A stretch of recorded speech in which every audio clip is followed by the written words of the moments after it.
vamos começar. A saudação vai ser feita pelo cacique, vice-cacique, Marcos, que iniciará hoje nossos trabalhos. Ponto Porã. Boa noite a todos, né? Sejam todos bem-vindos à aldeia Tecoaporã, né? Hoje é um dia muito importante, né? Não só para a comunidade Tecoaporã, mas com certeza a comunidade geral, né? Quilombola, né? Aqui só tem quilombola, né? Ribeirinho tem os assentados, né? Com certeza hoje vai ser uma noite muito importante de troca de experiência, né?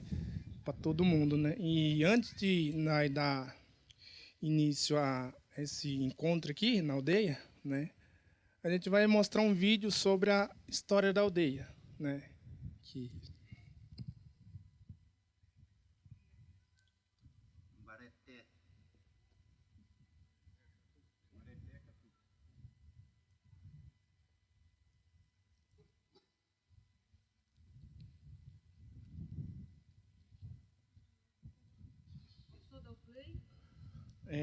Né, que é muito difícil para mim falar sobre esse vídeo aqui que vai passar para vocês verem, né? Que a gente viveu essa história, né? Vocês vão ver, vocês vão poder sentir, né, o que eu estou sentindo aqui, né? Então não vou falar muito, que não dá para falar, né? Então pode soltar o vídeo, então.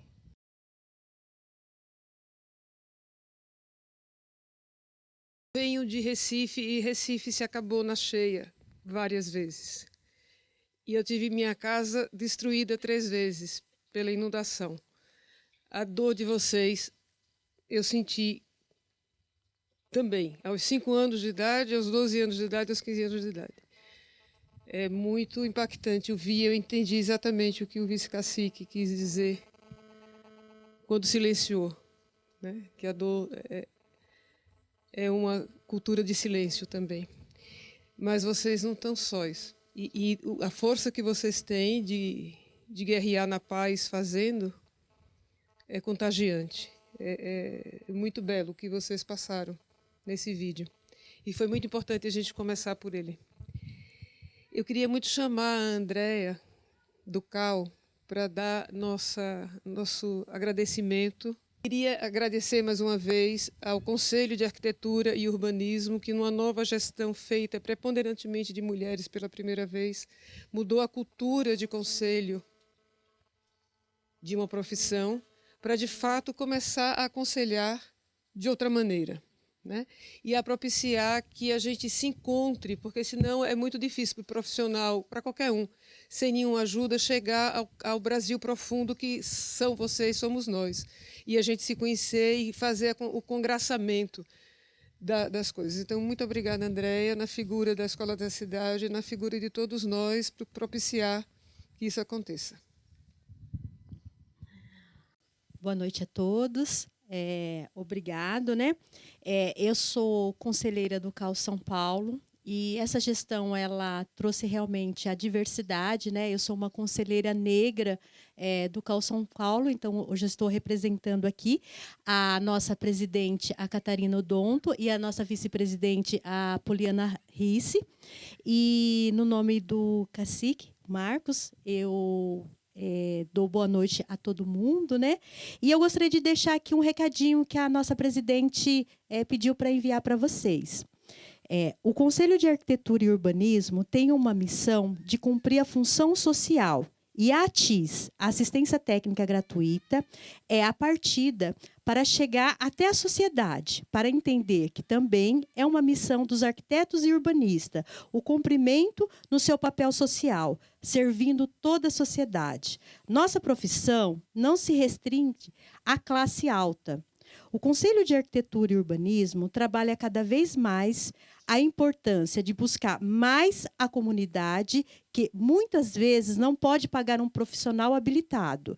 Nessa linha, o Conselho de Arquitetura e Urbanismo trabalhando para ampliar mais projetos sociais com a ATIS e assistência técnica gratuita. Este edital do CAL São Paulo visa promover projetos por entidades sem fins lucrativos que visam a realização desse serviço de assistência técnica, além de divulgar projetos desenvolvidos por organização sem fins lucrativos no estado de São Paulo, com parceria com o nosso conselho. O projeto Lá e Cá debate sobre habitação rural em aldeias, quilombos e assentamentos no Sudeste Paulista e Habitar Rural. Tem como trabalho a Escola da Cidade, como parceira com o Conselho de Arquitetura e Urbanismo, começando com a escuta dos 3 grupos: Núcleo de Assentamento Rural, Núcleo de Comunidade Quilombola e Núcleo de Aldeia Indígena. O CAL São Paulo também busca dialogar com as prefeituras do estado de São Paulo para que assumam essa frente, que é um direito previsto na legislação federal. A intenção é reunir e ouvir as demandas relacionadas à habitação e desenvolver projetos arquitetônicos que atendam a essas demandas de moradia social no estado de São Paulo. Gostaria de desejar bom trabalho a todos e muito obrigado, o Conselho agradece.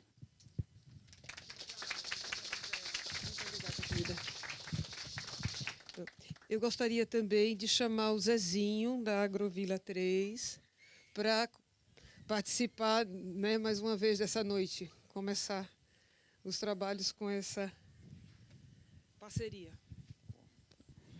Boa noite a todos, todas. Eu sou Zezinho, já que foi apresentado. Moro no assentamento 3, lá da Fazenda Pirituba, e estou já nessa comunidade lá há mais de 30 anos. Nós fomos lá em 1986.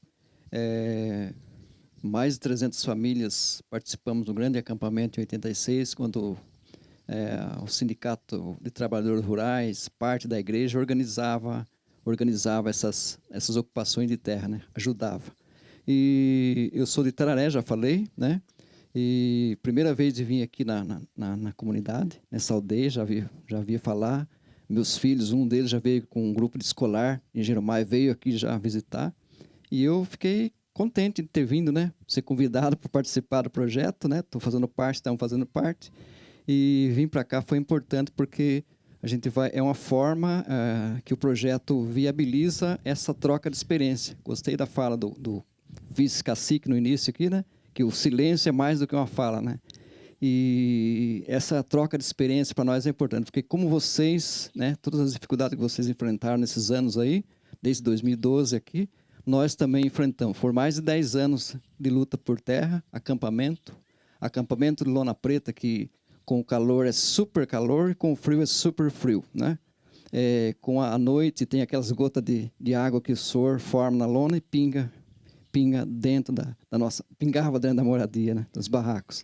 Então é mais ou menos assim, não tinha enchente, mas no primeiro dia de acampamento nosso, uma chuva rodou barracos, né, lona, tudo estrutura bem frágil e a chuva acabou levando. Então lembrei um pouquinho nas fotos, nas imagens aqui, lembrei lá de 86, 84, 85, 86, né, essa nossa luta.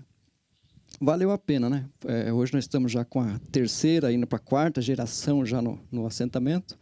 Então, muito do que era lona preta, depois da lona preta nós passamos para aquele Tetra Pak lá, o papelite, né? Era barracos de lona, depois barraco de papelite, depois foi as costaneiras de pinos, né? Que é a terceira moradia, e a quarta já é de alvenaria, né? Então, hoje não tem mais essas três tipos de moradia. É tudo de alvenaria, né? As comunidades são 6 comunidades, já lá na região nossa, 6 comunidades, 6 agrovilas, mais de 500 famílias morando nesses assentamentos. Então, dá para imaginar os resultados que aconteceram nesses anos aí, nesses 36, 37 anos, de você não ter uma terra que era concentrada na mão de meia dúzia, né, que beneficiava meia dúzia de famílias, e hoje tem mais de 500 famílias produzindo com 4 escolas já do ensino médio nos assentamentos, ter várias pessoas alunos que se formaram,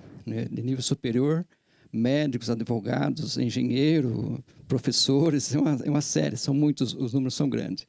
Então, a geração de renda, a geração de economia, o desenvolvimento econômico das comunidades nesses mais de 35 anos que nós estamos lá, então está visível. E agora com a realização do projeto, né, já na execução, primeira etapa de ouvir a comunidade, na sexta-feira agora, às 19 horas lá, nós estão todos e todas convidadas a estarem lá. E a comunidade daqui também pode fazer exposição dos produtos lá, tá? Vocês podem levar, a gente organiza lá as mesinhas lá, tem uma escola linda lá de ensino infantil, né?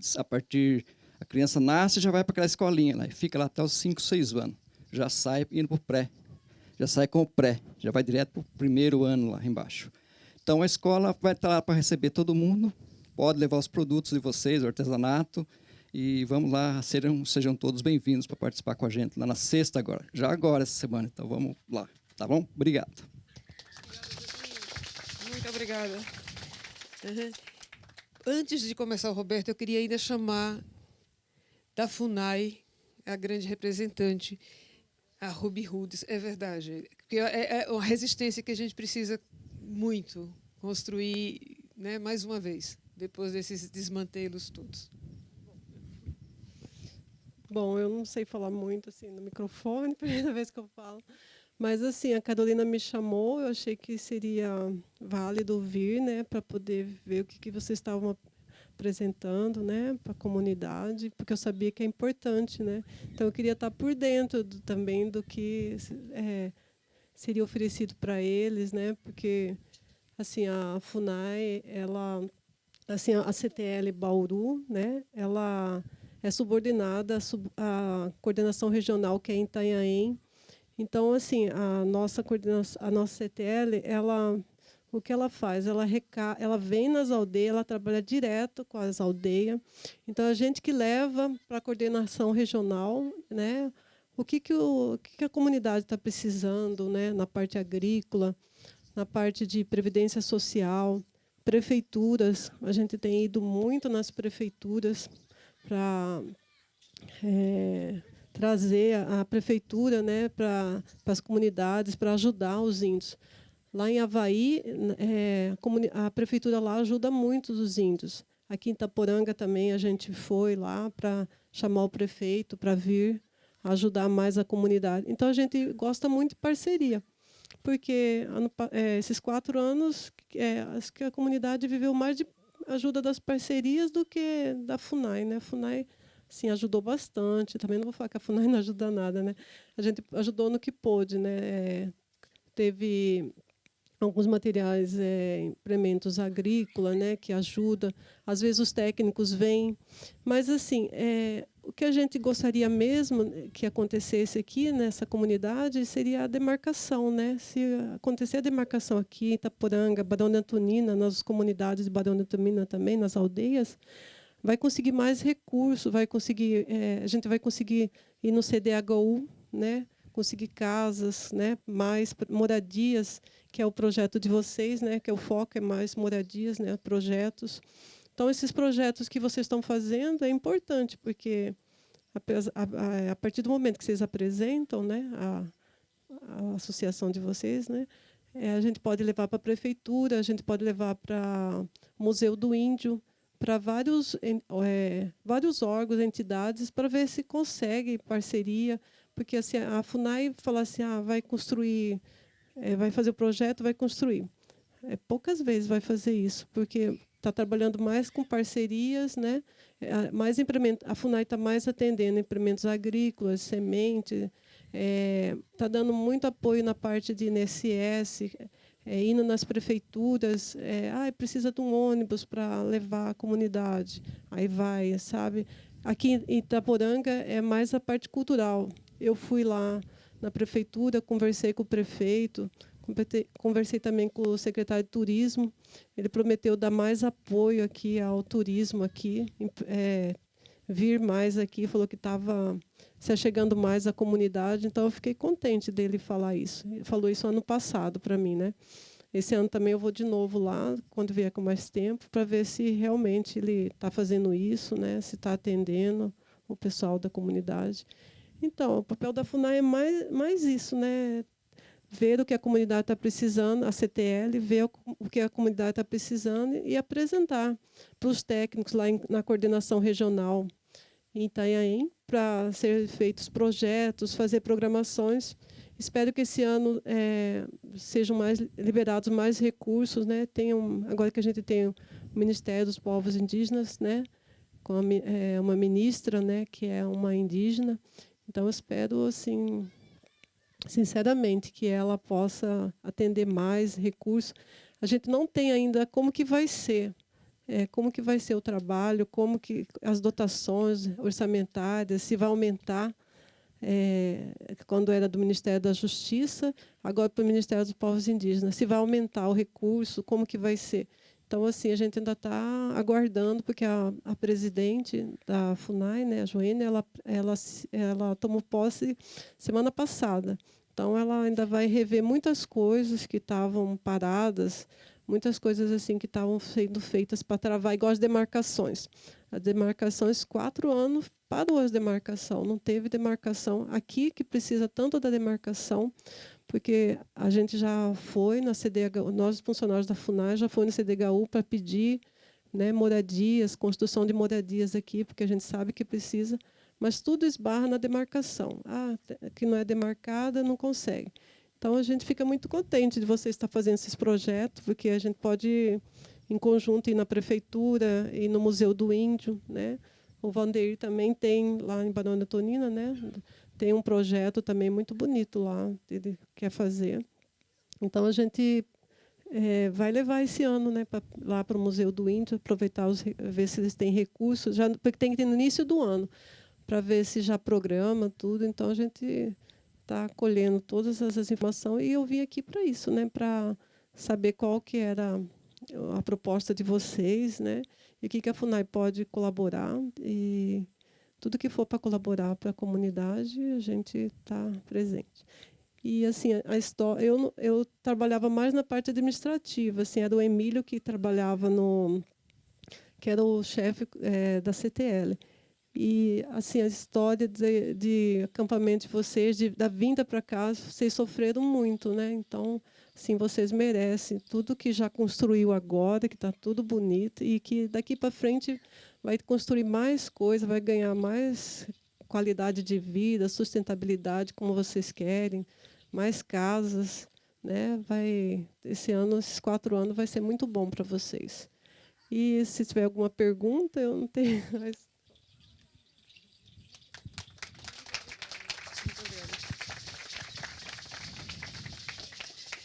É muito bom saber que a gente tem amigos e aliados, né? E que a gente está se unindo e que interessam todas as ajudas. Eu queria, antes um pouquinho, Pompeia, chamar mais uma liderança, que é o Valdeir, da aldeia Xondaro.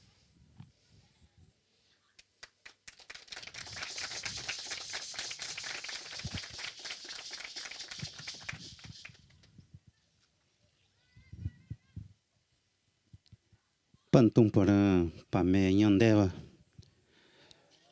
Boa noite aos nossos companheiros, né, que estão presentes de vários lugares. O que eu tenho a dizer, só agradecer mesmo por essa preparação tão rica, por esse encontro maravilhoso que estamos tendo no dia de hoje.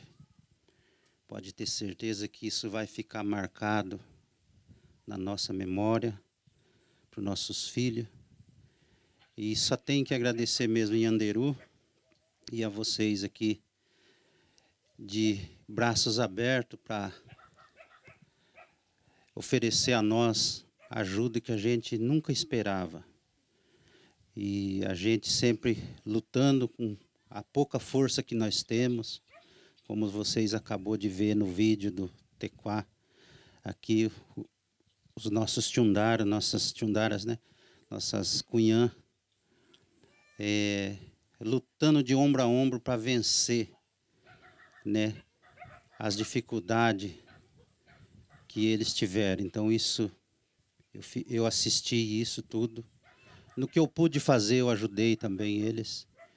Então, gente, eu só tenho que agradecer. Não conheço a Carol, né, e mais alguns aí, mas dos outros não conheço ainda. Mas tenho certeza que a gente vai se abraçar muito ainda nessa batalha de ombro a ombro e de peito a peito para nós poder vencer e atingir o nosso objetivo, que é vencer a nossa luta nessa terra. Só tenho a agradecer mesmo.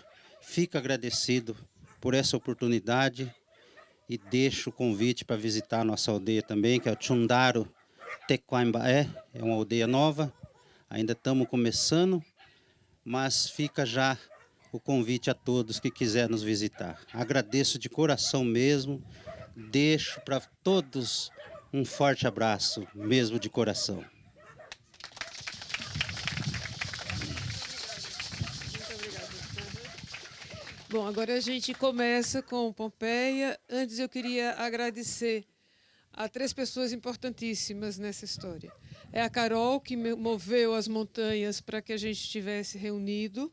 A Uli, resistência permanente na escola, um dos primeiros caras que falou que estava muita gente nessa terra maltratada, né?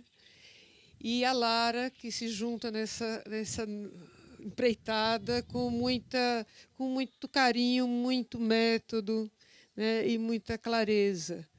A Amália também, que chega e junta, né? Temos aqui a Beatriz, temos aqui a Mariana, temos aqui uma equipe muito boa.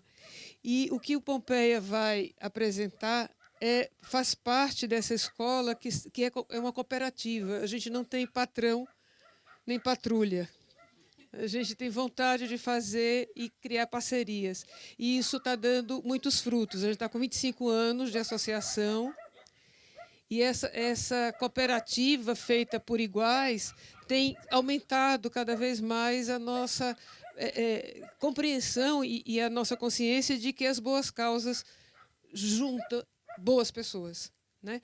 E o que a gente vai ver agora é exatamente o que a arquitetura pode inspirar para as decisões serem feitas, para que a gente consiga, nessa época que o planeta está com tão poucos recursos e ainda tem tantos recursos, a gente poder construir uma coisa mais perene, para que quando venha o fogo, venha a água, a gente consiga dialogar de outra maneira.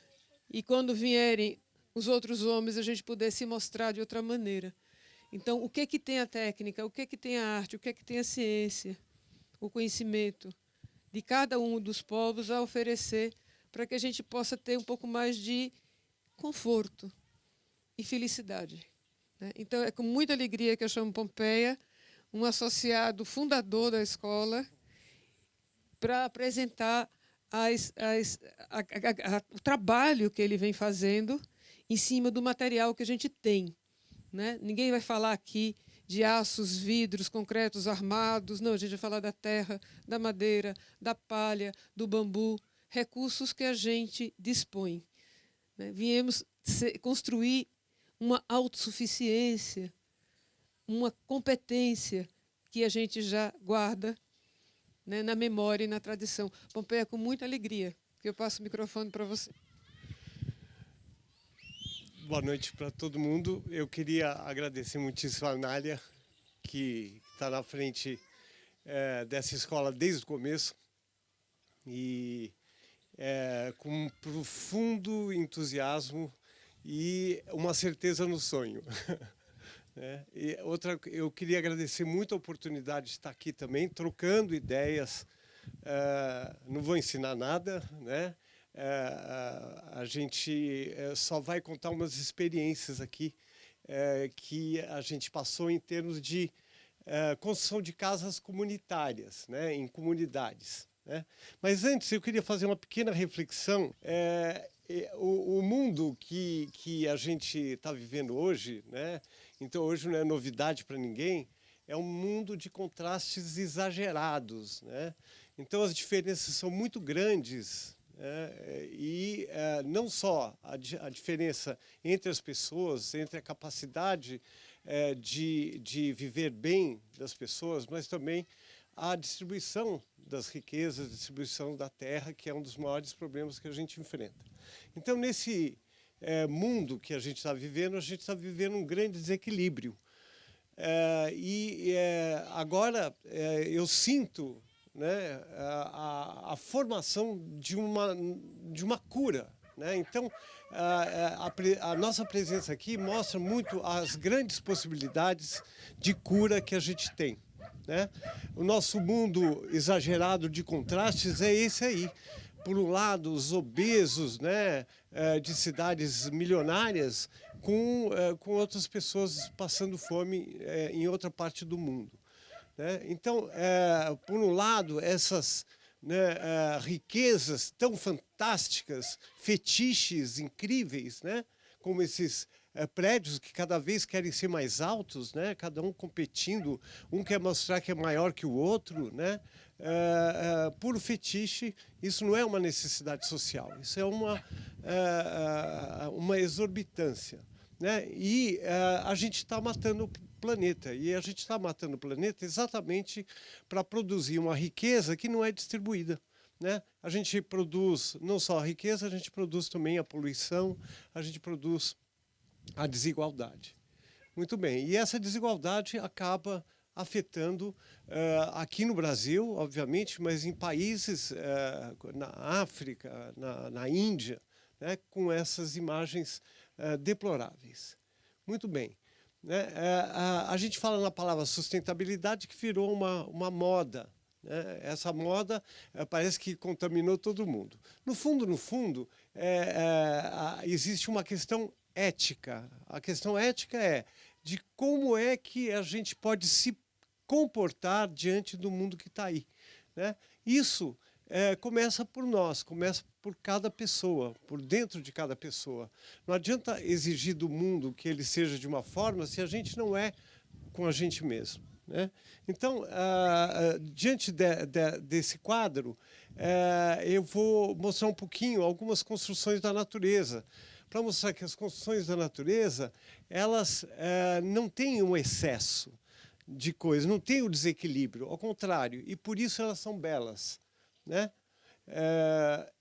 Então, a gente pega aí, por exemplo, um floco de neve, um cristal de gelo, e a gente vai ver que ele é super bonito. Por que ele é super bonito?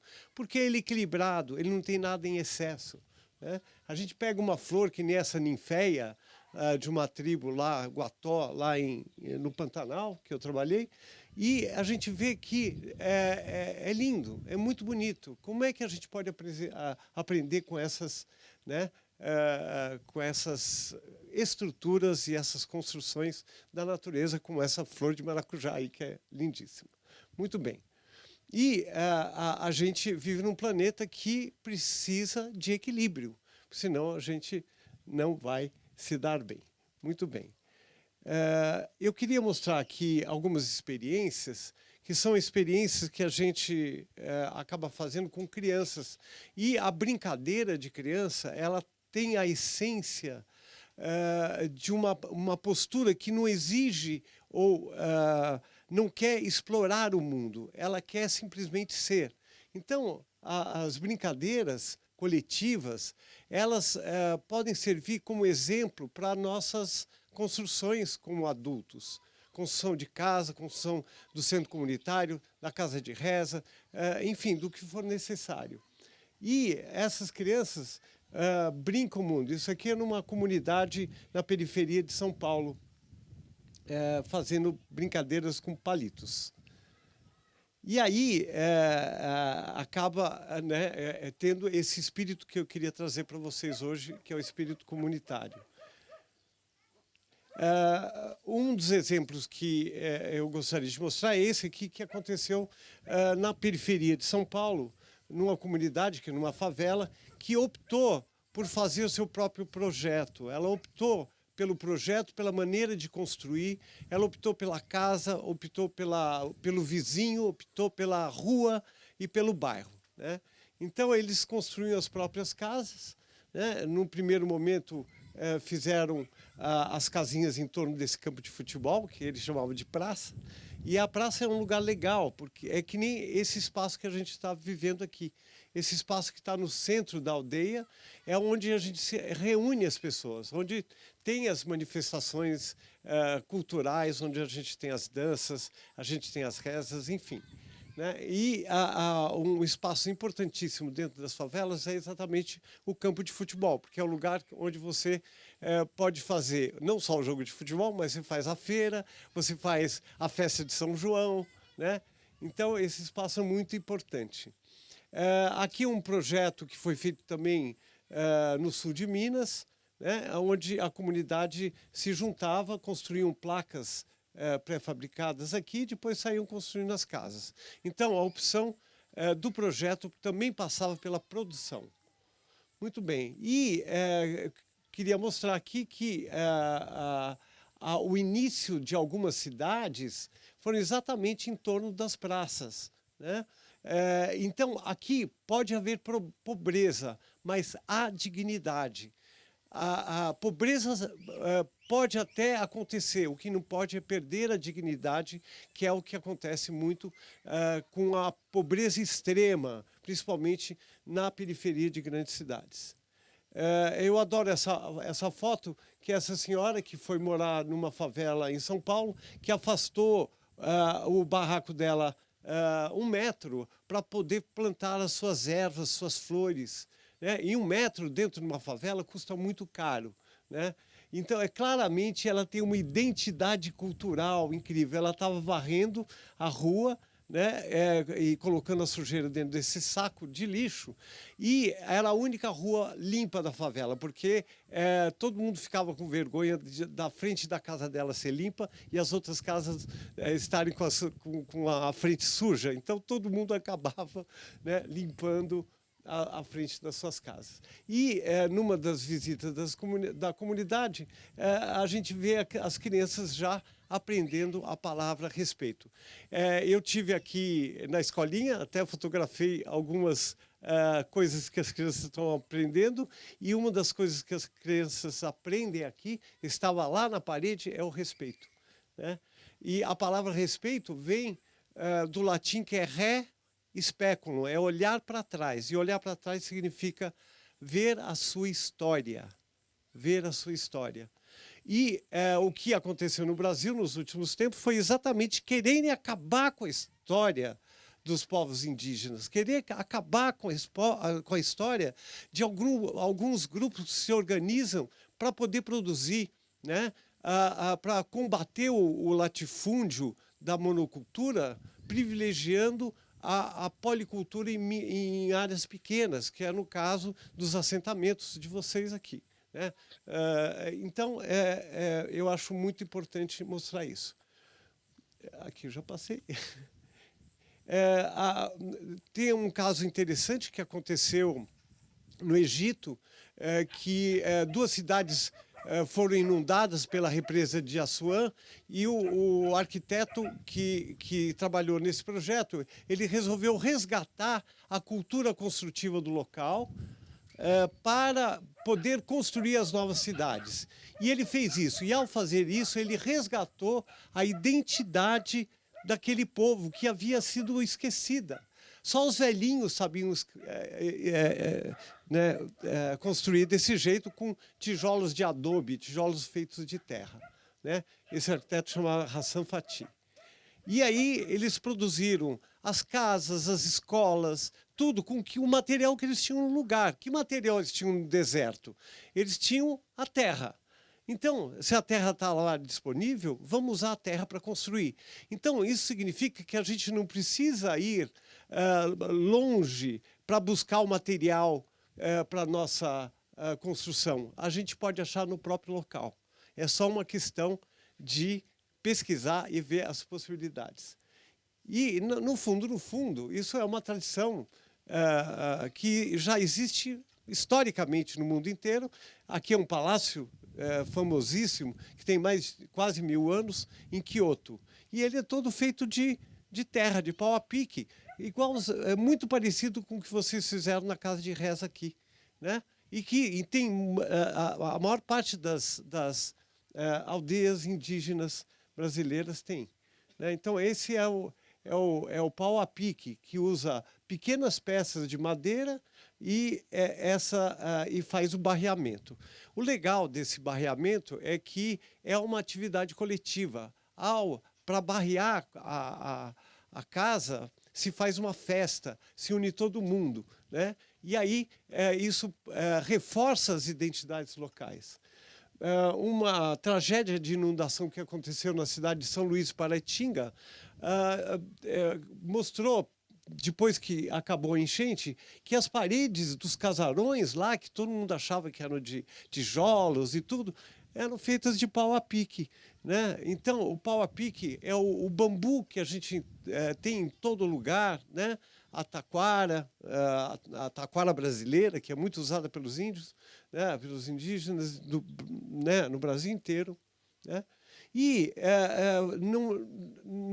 a gente perde a gente tem que ter a ideia de que fazer uma coisa de pau a pique não quer dizer fazer uma coisa ruim, muito pelo contrário. Aqui eu estou mostrando um casarão feito, né? Um casarão de cultura feito na cidade da Serra da Mantiqueira. Então, faz, né, com eucaliptos, né, e usa o bambu.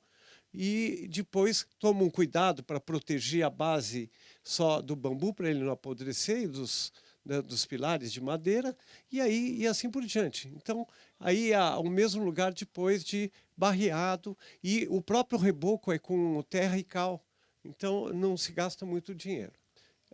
Aqui uma experiência que eu tive no Pantanal,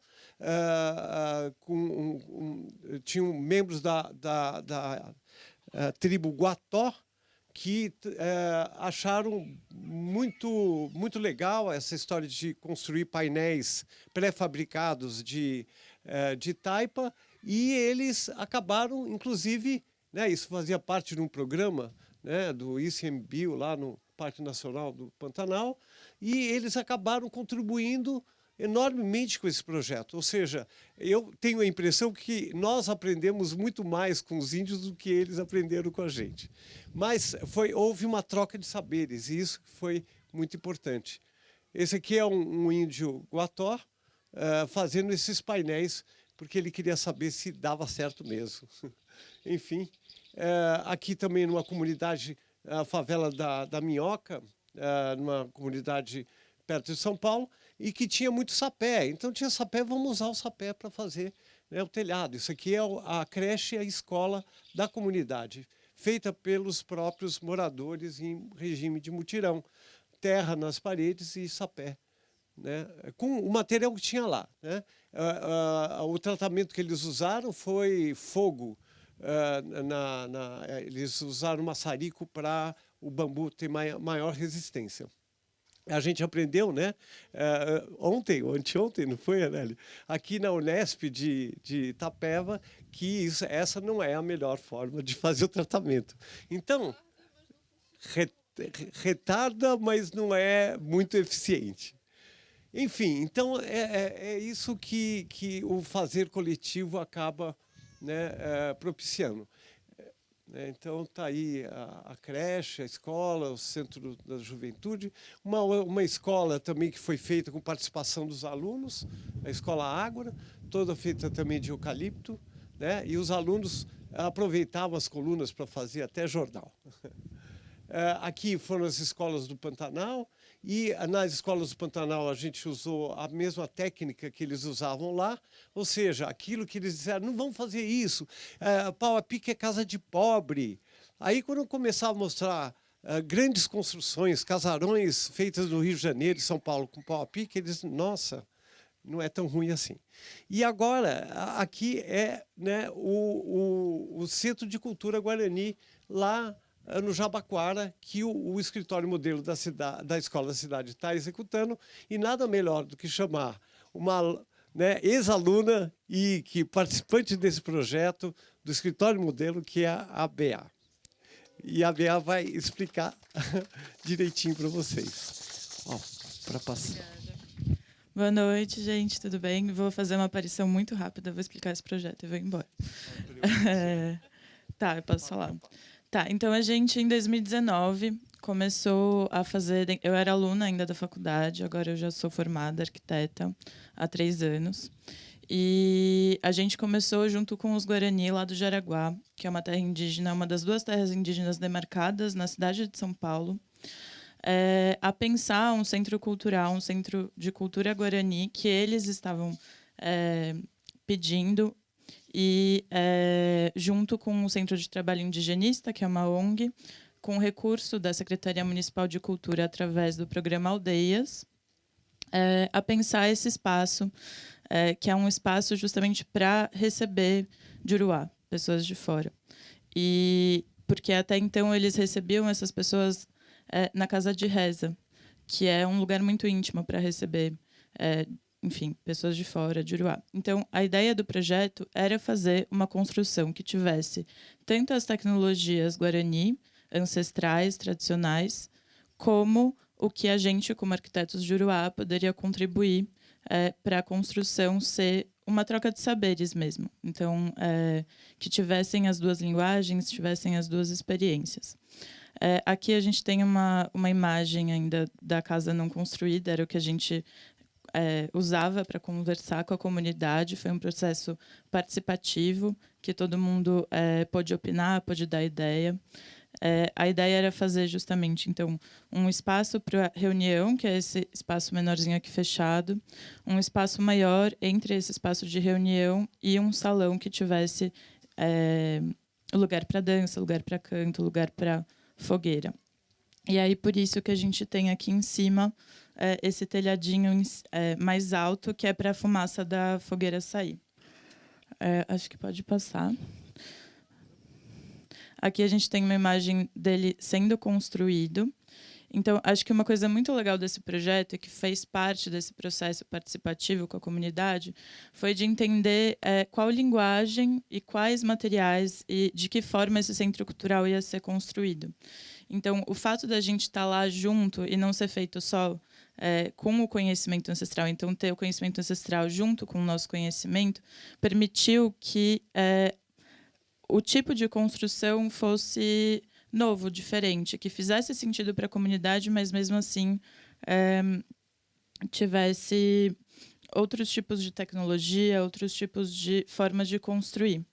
E eu gosto muito dessa imagem porque aqui a gente tem isso daqui, né, que é uma tesoura, que a gente chama, que é o que segura o telhado e faz esse caimento das 2 águas, que foi a que a gente desenhou juntos, os arquitetos, enfim, junto com a comunidade. E atrás tem, que ela era de madeira serrada, né, que é essa madeira que é retangular. E atrás a gente tem uma mesma tesoura com as toras de madeira de eucalipto roliço, que são o material que eles mais costumam trabalhar e usar na aldeia. E essa diferença dessas 2 tesouras aconteceu porque uma árvore caiu durante a construção da casa e a gente teve que refazer e não tinha mais verba para comprar o material de fora, então foi usado o material que tinha disponível na aldeia. Aqui é uma imagem dela sendo usada, parcialmente construída, porque até agora a gente ainda não conseguiu recurso para fazer a parte das paredes de taipa, mas mesmo assim ele está em atividade e eu acho que isso é a parte mais importante de um projeto, né? Esse lugar sendo usado, a gestão desse espaço. Então aqui foi no Dia da Beleza Indígena, que aconteceu ano passado, em abril, se eu não me engano. E é isso, a Casa de Cultura sendo apropriada, sendo usada, essa é a Temicoã, maravilhosa, ela é uma grande liderança lá do Jaraguá, fazendo as apresentações do Dia da Beleza Indígena nesse espaço que foi construído junto com a comunidade. Então, acho que é isso. E aquela história da tesoura que eu disse. O Pompeia pode falar melhor se ele quiser. Fica aqui. A nossa esperança é que um dia a gente possa falar Tupi-Guarani, as línguas indígenas, de pé de igualdade com o português. Tá bom? Que a gente sobreviva a essa avalanche tão horrível que se deu sobre a gente e que a gente consiga se curar. Um grande abraço para todo mundo.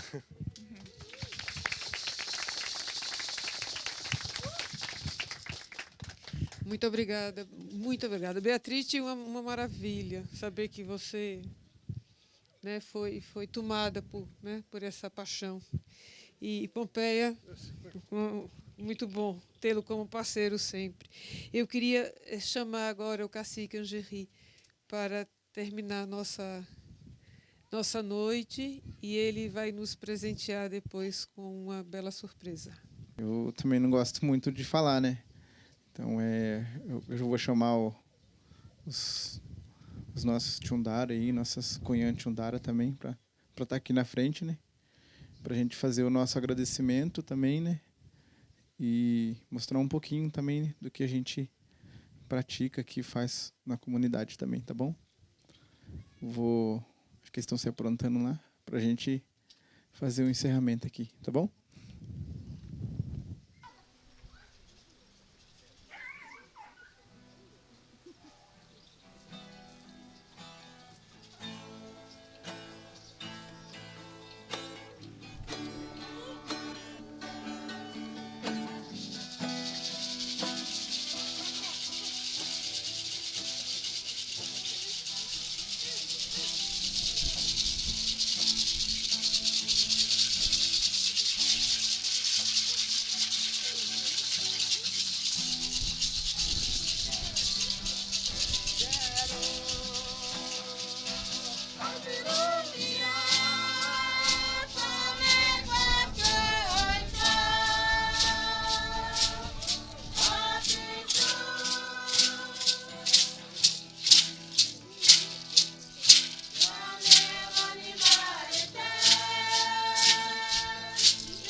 Acho que eu vou chorar. Estou muito emocionada. Estou me sentindo viva. Agradeço a cada um que está aqui hoje. Em nome da Associação Quênios Paulistas, como arquiteta formada pela Escola da Cidade, ao Conselho de Arquitetura e Urbanismo que está nos permitindo fazer tudo isso, mas principalmente as 6 comunidades que abriram as portas para que a gente pudesse trabalhar com vocês. Que honra estar conhecendo cada um de vocês. Agradeço muito ao Valdeir. Se não fosse o Valdeir ter nos feito o convite para conhecer a aldeia Tchondaros Tecomabiá, também não estaríamos aqui.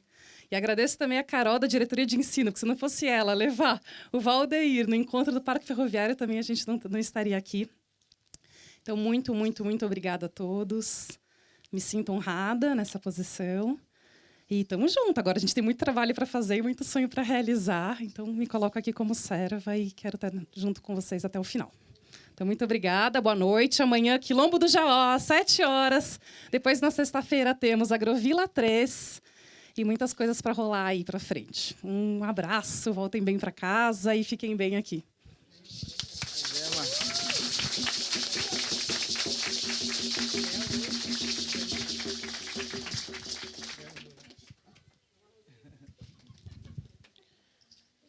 Chema alvo pame porando yanderu hadiruvia apichu kova oiko yande tapé.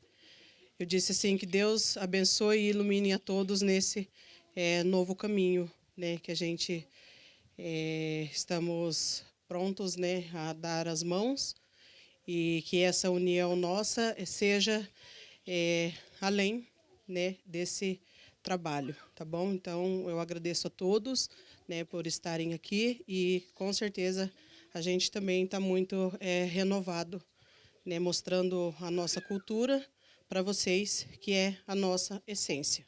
A Evema.